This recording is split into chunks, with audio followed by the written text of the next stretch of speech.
sangat belas kasihan Allah ini. Dan saya menyadari bahwa saya hidup ini hanya karena belas kasihan. Belas kasihan Allah adalah sesuatu yang tidak layak, tidak sepatutnya saya mendapatkannya. Tetapi saya mendapatkannya dari Allah.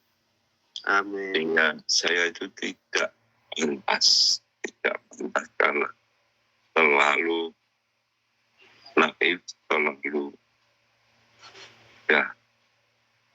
tidak perlu dipandang, tidak perlu dipandang oleh Allah. Memang tidak menguntungkan Allah, tidak ada baiknya sama sekali. Manusia lama, warisan Adam pertama ini sungguh sangat kasihan. Iya. Bukan hanya lemah dan bobrok, tetapi sungguh tidak bisa diperbaiki. Nah, saya makin memandang itu, makin diterangi Tuhan, saya akan mungkin mengagumi belas kasihan. Ini berulang menyukai Allah cawe-cawe untuk menjaga, untuk menyelamatkan saya dengan cara yang tidak terduga.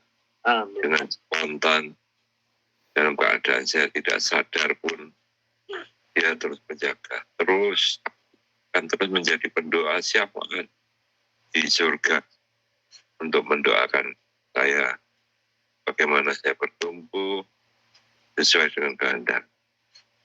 Sungguh saya hanya bergantung pada belas kasihan. Amin. Ya, puji Tuhan ya. Di sini saya juga mengapresiasi belas kasihan Allah dan juga kasih karunia Allah ya. Keduanya tadi dikatakan merupakan ekspresi dari kasih Allah.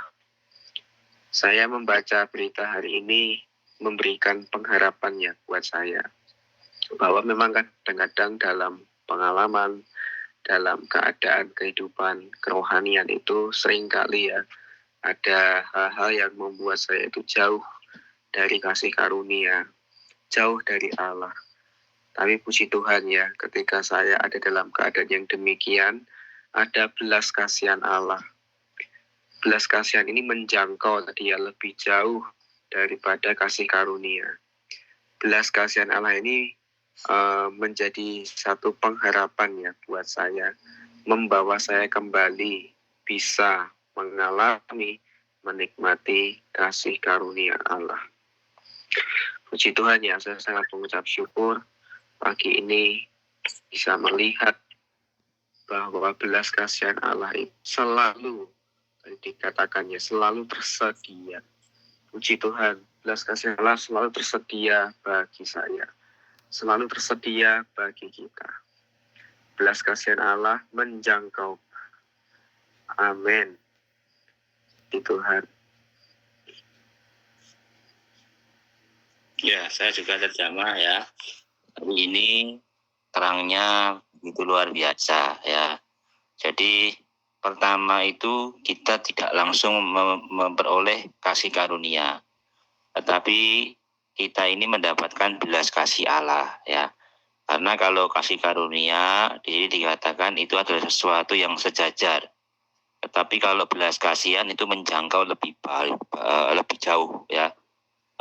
Belas kasihan diibaratkan seperti seorang sahabat memberikan hadiah.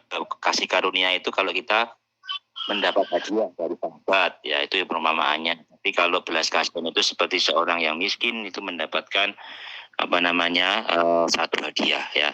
Jadi sebenarnya posisi kita itu adalah orang yang dibelas kasih Allah. Jadi tidak ada sesuatu yang yang membuat kita patut bersyukur, kecuali karena belas kasih Allah kita ini mendapatkan kasih karunia ya. Kasih karunia itu adalah diri Tuhan sendiri ya. Jadi kita bisa mendapatkan Tuhan, menikmati kepenuhannya itu ya karena belas kasih Tuhan ya. Ya sehingga kita hari ini menikmati kasih karunia ya. Puji Tuhan ya. saya semakin bersuka cita kepada Tuhan ya, meskipun kondisi hari ini ya, saya bukan orang yang taat, saya bukan orang yang memiliki satu syarat, tetapi karena belas kasih Tuhan bisa mendapatkan kasih karunia-Nya, kelimpahan hayatnya. Puji Tuhan. Ya, saya juga diterangi beberapa hal ya. Ingat peristiwa ketika seorang janda anaknya yang meninggal, kemudian Yesus turunlah belas kasihan sehingga dia menghidupkan kembali. Jadi ada posisi yang mula-mula kita itu miskin ya. Miskin artinya ya dalam bahasa Jawanya kere ya, nggak punya, kemudian diangkat melalui belas kasihannya dan akhirnya kita menjadi sahabatnya, diberi kasih karunia. Ini satu hal yang luar biasa. Semakin hari menguatkan kita bahwa, tetapi dikatakan tadi kita harus berusaha mendapatkan kasih karunia Allah itu ya, dengan selalu mengingat belas kasihannya kita mendapat kasih karunia-Nya. Amin.